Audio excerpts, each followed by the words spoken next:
7 cara ibu rumah tangga menghasilkan uang dari dapur rumah saja.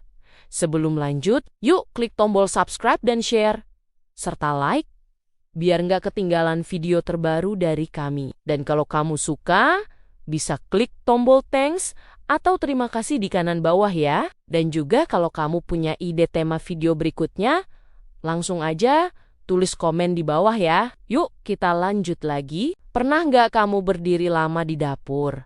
Air sudah mendidih, wajan sudah panas, tapi pikiran kemana-mana. Badan di dapur, tapi kepala lagi ngitung besok belanja pakai uang apa. Dan rasanya itu campur aduk. Antara bersyukur masih bisa masak buat keluarga, tapi juga capek.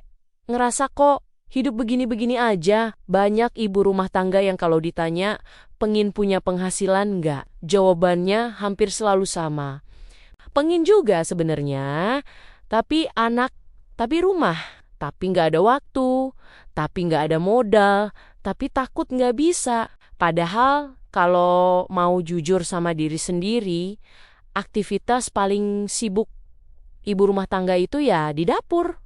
Bangun pagi, dapur, siang, dapur lagi, sore, dapur lagi. Kadang sebelum tidur pun masih mikirin besok masak apa. Lucunya, tempat yang paling sering kita datangi justru sering kita anggap nggak punya nilai apa-apa. Aku mau cerita pelan-pelan. Bukan cerita orang kaya mendadak, bukan cerita viral, tapi cerita yang realistis dan sering kejadian. Cara pertama, masak untuk pesanan kecil dari lingkungan sekitar. Ini biasanya dimulai dari satu kalimat sederhana.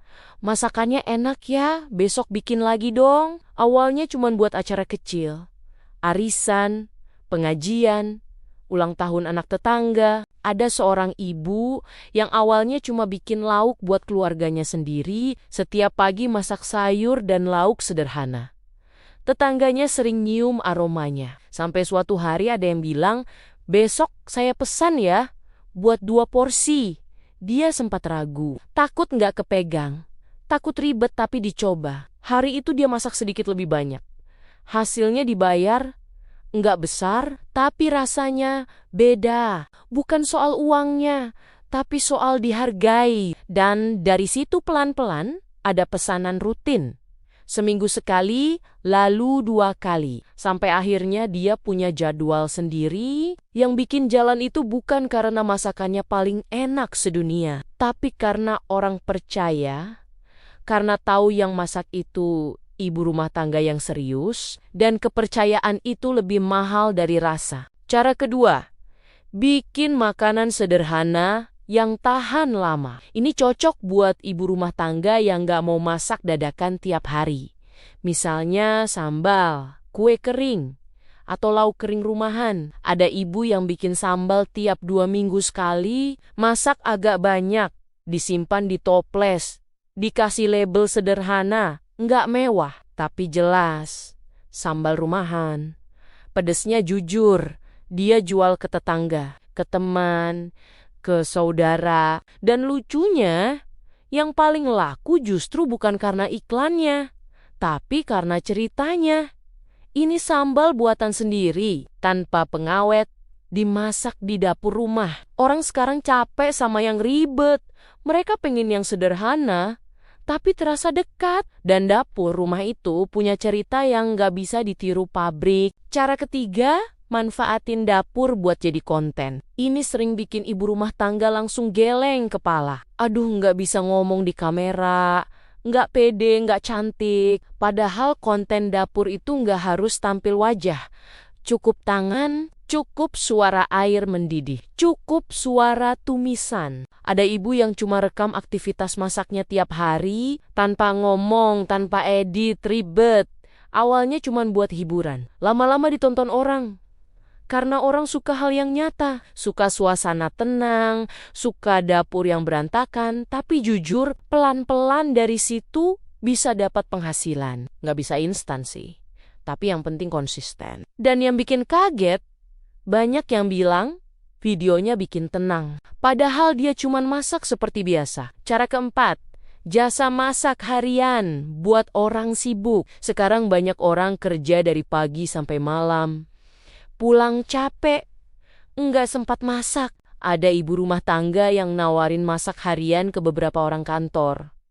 Memang nggak banyak sih, cuma pesanan 1-2, menu sederhana, sayur, lauk, nasi. Setiap pagi dia masak seperti biasa, tapi porsinya ditambah. Dan tiap sore ada yang ambil. Nggak perlu restoran, nggak perlu spanduk besar, cuma janji dan konsisten. Orang yang sibuk itu nggak nuntut aneh-aneh. Mereka cuma pengen makan enak dan tenang. Dan dapur rumah bisa kasih itu. Cara kelima, bikin produk setengah jadi. Ini cocok buat ibu rumah tangga yang jago racik rasa. Misalnya bumbu siap masak, ada ibu yang terkenal jago bikin opor.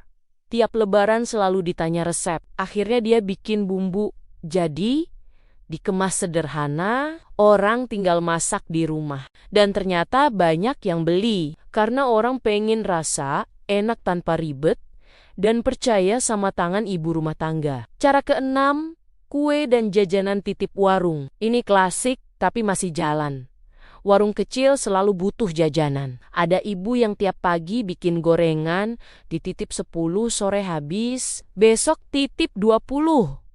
Nggak langsung besar, tapi muter, uangnya jalan. Dan dapur rumahnya hidup. Cara nomor 7, masak berdasarkan pesanan musiman. Ini cocok buat ibu rumah tangga yang nggak mau capek. Terus, misalnya cuma terima pesanan di momen tertentu, acara tertentu, bulan tertentu. Ada ibu yang cuma masak kalau ada acara, kalau nggak ada dia fokus rumah.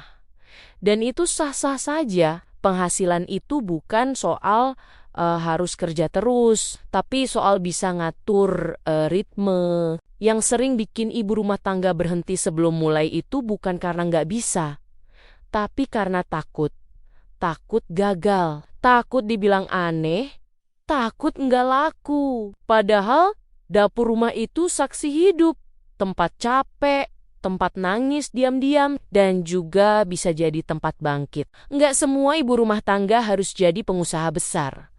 Tapi semua ibu rumah tangga berhak ngerasa punya nilai, punya kemampuan, punya peluang. Kalau kamu lagi dengerin ini sambil masak, sambil nunggu nasi matang, atau sambil bersihin dapur, aku cuma mau bilang satu hal. Apa yang kamu lakuin tiap hari itu nggak sepele. Dan dari dapur rumah sendiri pun, kamu bisa pelan-pelan bangun penghasilan. Nggak perlu sempurna, nggak perlu langsung besar. Yang penting mulai.